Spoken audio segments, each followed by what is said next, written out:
হাদিকে হত্যা করে জুলাই যুদ্ধকে দমিয়ে রাখা যাবে না। এক ওসমান হাদিকে হত্যা করে দেশপ্রেমিক ছাত্র জনতাকে স্তব্ধ করে দেওয়া যাবে না।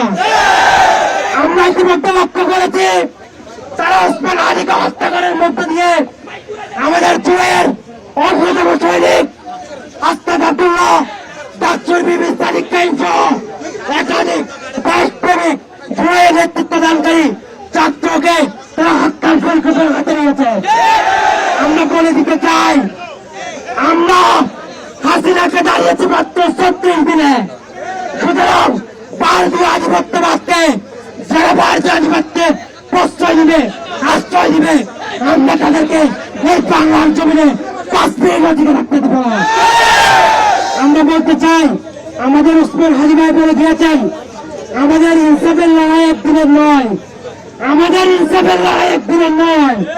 সুতরাং আমাদেরকে দেশের স্বার্থে, হাদি ভাইয়ের ইনসাফের স্বার্থে, ইনসাফ মঞ্চের স্বার্থে, হাদি ভাইয়ের যে আগ্রহ, হাদি ভাইয়ের যে স্বপ্ন, সেই স্বপ্ন বাস্তবায়ন করার সত্ত্বে আমাদেরকে ধৈর্য সহকারে আন্দোলন চালিয়ে যেতে হবে ইনশাআল্লাহ।